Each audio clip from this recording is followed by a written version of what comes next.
What if I told you that your romantic relationships could actually thrive and not just survive? In today's video, I'm going to talk to you about how your relationships can thrive. How can I make sure I'm going to the next level with my partner? Well, stay tuned because this is going to be extremely valuable. Point number 5, by the way, is probably the most important. Now, the first one is respect. If you don't have respect in a relationship, it's going to go nowhere. And this doesn't just mean for each other. It means for yourself. Have more respect for yourself to deliver the best version of you within that. So yes, you want to make sure you're listening. Yes, you want to make sure that you're holding the space for your partner. Yes, you want to make sure that you're not belittling them or talking over them or talking down to them and losing your temper and becoming really aggressive. Equally, you have to make sure that you're respecting yourself. Am I looking after myself properly? Am I eating the right foods? Am I drinking the right amount of liquids? Am I getting outside today? Have I got purpose? Have I got something that I'm working towards? Spoiler alert, fellas, your partner is most attracted to purpose. Out of all the things, of all the women that I've coached, if they know their partner has got a purpose and they're working towards something, that's extremely attractive. If they're coming home from work and you sat on the sofa scratching your nether regions while watching the 8th hour of Netflix, not so attractive, right, as you can probably imagine. So respect, not only for yourself, but also for your partner, is absolutely imperative to make sure your relationship's going to thrive. The next one, crystal clear and effective communication.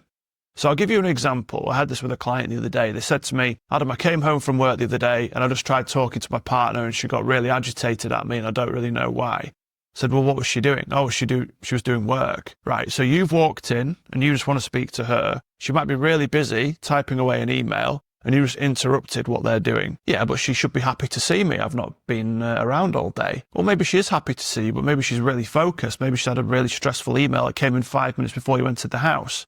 So this works both ways equally. Did the partner need to snap at my client? No. So let's say that you're the person coming in from work and your partner's working away. Hey, you okay? Yeah, all good. You? Yeah, fine, thanks. Have you got 5 minutes or are you busy? No, I'm really busy, but come back to me soon. So the person that is working in that moment when the partner comes in, hey, how's it going? They've come in, hey, have you got 5 minutes? They're putting in the healthy boundary by saying, look, give me 5 minutes and I'm all yours. You give them a quick kiss and you're good to go, right? Sorted. Equally, sometimes the person will come in and say, hey, you all right? And then the person that's working might snap. Go, look, I'm just really busy. Whoa, you don't need to bite the head off.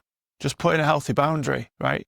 So that's where you can just explain to them very calmly. Like I said in example 1, that's the perfect way to do it. Just communicate really openly and really effectively.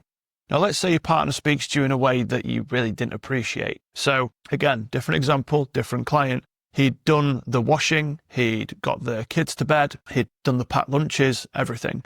The partner comes home from work and goes, why have you folded my socks like that? Now, obviously, this is very unhelpful. My client in that moment said, well, if you've got a problem with it, you can fucking do it next time. Huge issue, as you can probably imagine. Clash, clash, clash. Not very helpful language from either of them. Now, if the partner in that instance says, why have you folded my socks like that? That person there can just say, my client, for example, I advised him, is just to say, listen, I found that tone really disrespectful. I just want you to know that. Then you can walk away. That's all you need to say. You don't need to get into a huge argument. You don't need to try to get your point across about how ungrateful they are. I've just found what you've said to be really disrespectful. So you keep them at arm's length while knowing that you're quite frustrated by how they've approached it. The third one, listen without fixing. This is absolutely imperative for any relationship to thrive. So, partner comes home, oh, I've had the worst day ever today. My boss is a complete dick. He started getting really aggressive. I can't believe he said this to me. What a lot of people do is, well, why don't you leave then? What happens is this is a model known as the drama triangle. So the partners come home in victim mindset and they're coming to you with a challenge and they're looking to you for security. They're looking to you to make them feel safe emotionally and physically. So if you go to the next part of the triangle, which is the rescuer, and you say to them, oh, don't worry about it. You're amazing at your job. We can get, another job somewhere else. Equally, you might go into the other role, which is persecutor. Well, just leave then if you think he's that much of a dick. Both of those approaches are extremely unhelpful, as you can probably imagine. Although this one, the rescuer, feels more nurturing and feels more loving, it's really not helpful. because you're just feeding back into the victimhood and the victim mindset. Because what the victim mindset does is they seek a rescuer. Now, most people get sick of rescuing, so they turn to the persecutor. Oh, that sounds really challenging. Don't worry about it. You're amazing. After 5 or 6 days of this or a few weeks, they might then go to the persecutor. Well, if you don't like it, then leave. So instead, ask these 3 questions. It's a fantastic framework. Do you want to talk about it? Do you want a hug? Or would you like to be left alone? Usually it's one of those 3 things. However, don't just go up to your partner this evening and go, do you want a hug? Do you want to talk about it? Do you want to be left alone? Say, hey, I watched a YouTube video earlier with this absolute dreamboat called Adam, maybe not a relevant detail, and then just explain that this framework is going to be something that we'd like to implement going forward. So they're not just thinking, where's this come from? It's going to sound quite bizarre. So explain why it's there and then start implementing it in your relationship. It's really going to help it to thrive. So again, spoiler alert, women definitely don't want to be fixed. Men also don't want to be fixed, but men are fixers. Women are rescuers. So men typically go to the solution of the problem. And here's what you need to do. Take these action steps. Whereas the women typically, not all, of course, I don't want to generalize too much here, but it's just my experience with the people that I've worked with, will be more nurturing. The 4th thing to avoid in any relationship is, if you want it to thrive anyway, is not to keep score. Don't keep score. Oh, I did the dishwasher. Oh, but I took the bins out. Oh, but I took the kids to school. Again, clash, clash, clash. You're supposed to be a team. This is a team effort. Now, it might be that on the Tuesday, you've got 80% of energy to give, but your partner might have 10. So help them pick up that slack. If 2 or 3 weeks go by and you're doing 80% of the work, then yes, that's where effective communication can come into play. However, what you want to avoid is saying, I did this, therefore I am, and you didn't do enough. It sounds like a command. Instead, you want to remain in adult state. You want to remain neutral as best as possible. Not to be a robot, right? Obviously, this is the person that you love more than anything, or it's supposed to be. And if it isn't, you might want to reevaluate that relationship, because otherwise you're both wasting each other's time. And please don't fall into that trap as well of saying, we're staying together for the kids. That's doing way more damage than you could ever imagine, but that's on a separate video for another time. Put in boundaries. If you don't have any boundaries, your relationship is going to suffer. So this could be, you're really busy, you're working away, your partner's on the way home from work. Hey, you couldn't just cook my tea for me, could you? Or dinner, if you're not from Yorkshire, right? I've got this email to do. Look, I'm really sorry. On this occasion, I can't do that.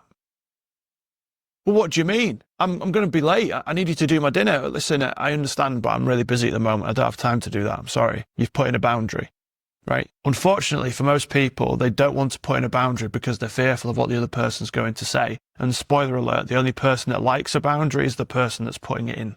So it is going to take a little bit of time. Now, let's say you've got a event coming up. Oh, it's I had this example with my partner a few months ago. So we live in the north of England, and her friend had her 30th birthday at the far south part of England. It would have taken about 6 hours to get there, and we were only going to go for one night. I don't really know her friend that well. Hey, we're going to my friend's birthday in a few weeks. It's her 30th. Now, this was a command. This wasn't a request. It wasn't even a question. Would you like to go? It was, we're going. And I said, can I think about it? Can you think about it? What do you mean? Well, I don't think I want to go to that, but I'm going to give myself a bit of time to decide. Again, straight away, because people aren't used to hearing this approach, and this is a healthy way to communicate as an adult. It's not about me being selfish and me getting my own way, but I also don't want to do something that categorically is going to bring me less joy or get me frustrated. So I was like, on this occasion, I'm going to say no, but thank you for the invite for me. What this did was put in a healthy boundary, using crystal clear and effective communication and doing it in a very calm manner. My partner didn't love it. However, after a day, she accepted it, and then we moved on. What would have happened otherwise is I would have gone to the event, dreaded it before, dreaded it during it, and then been annoyed that I didn't put in a boundary afterwards. So I don't win in that case, and then I get annoyed and my partner doesn't win either.